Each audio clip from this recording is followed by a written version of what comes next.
మాపై ఇంటి జయ ఆంటీ వయస్సు 35, తన కూతురు పావని వయస్సు 17.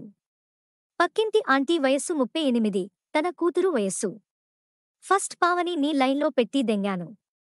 తరువాత పక్కింటి ఆంటీ కూతుర్ని లైన్లో పెట్టి దెంగాను. నెక్స్ట్ పై ఇంటి జయ ఆంటీని ట్రాప్ చేసి దెంగాను. లాస్ట్లో పక్కింటి ఆంటీని దెంగాను. ఒకరోజు పావనిని దెంగుతుండగా పక్కింటామె కూతురు చూసింది.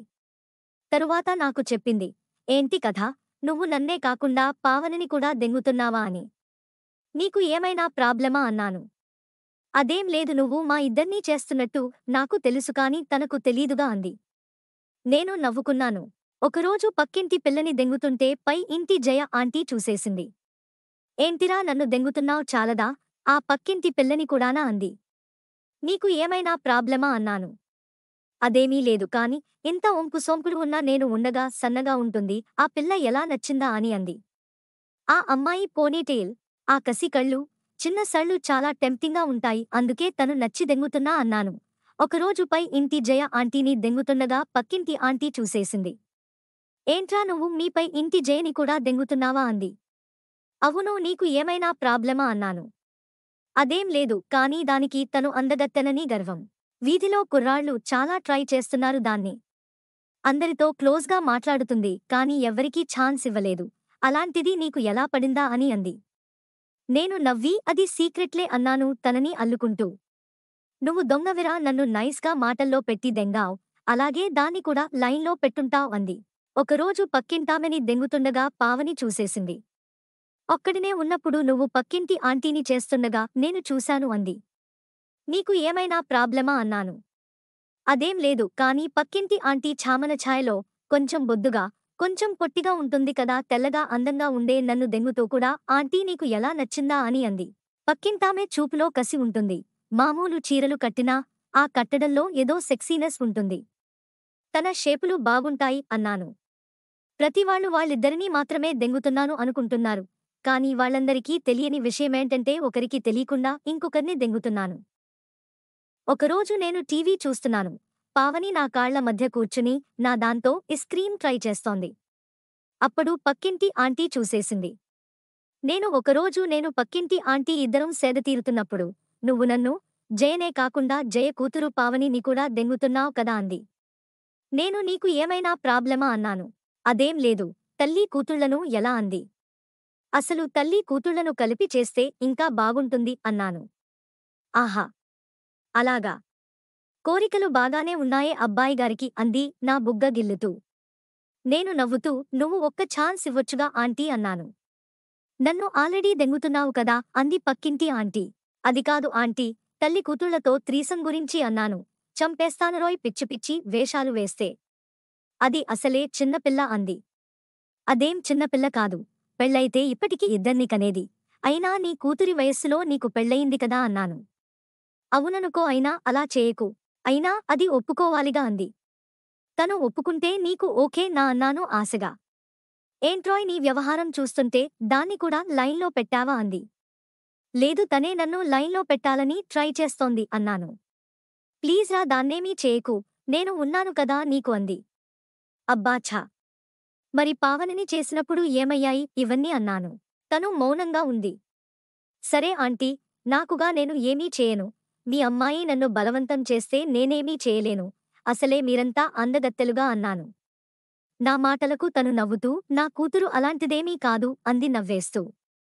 నేను కూడా నవ్వుతూ అది కూడా చూద్దాం అన్నాను తనతో మరో రౌండ్కి సిద్ధమవుతూ.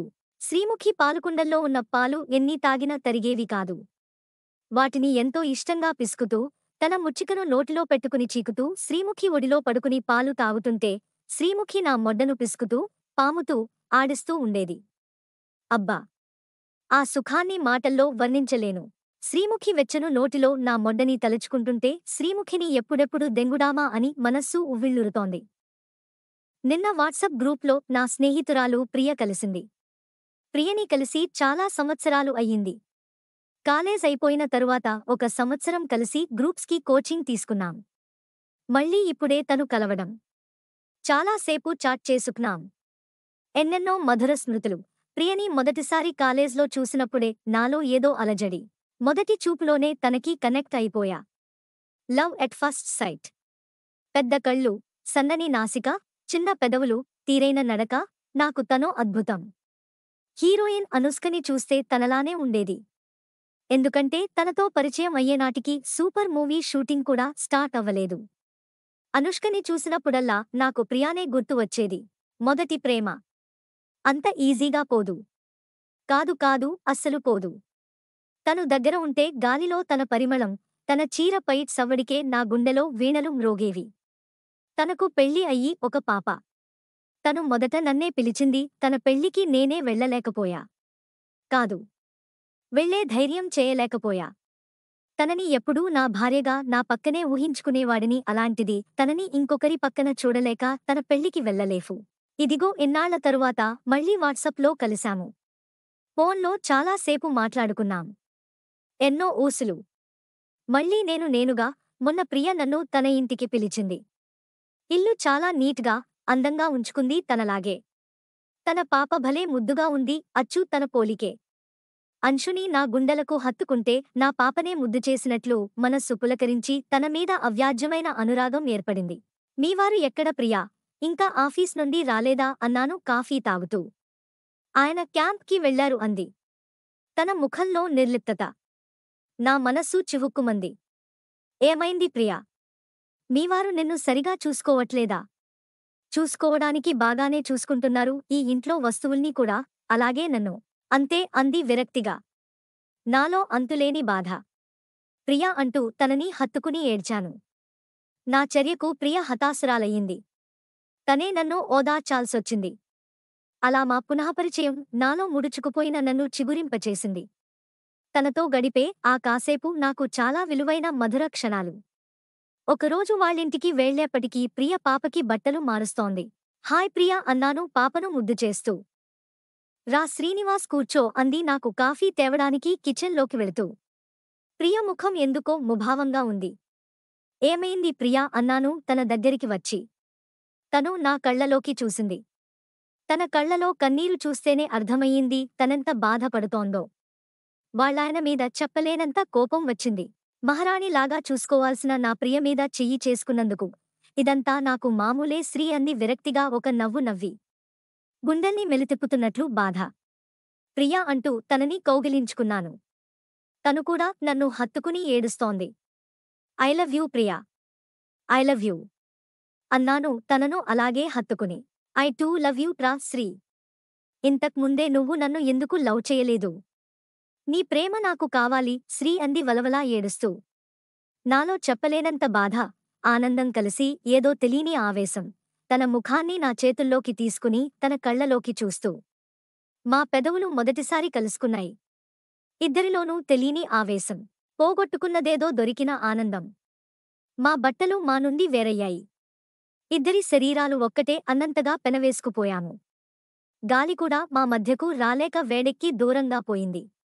ఆ రసరమ్య సృష్టిలో తనలో మొదటిసారి ప్రవేశించిన నేను. ఎన్నో ఏళ్లుగా మనసు పొరల్లో మరుగుపడిపోయిన ఆశలు, కోరికలు తిరిగి ప్రాణం పోసుకుంటూ, తనలో కరిగి నీరైపోతూ. ఇద్దరం మాదైన ఒక అద్భుత లోకంలో ఓలలాడుతూ ఒకరిలో ఒకరం కలిసిపోతూ.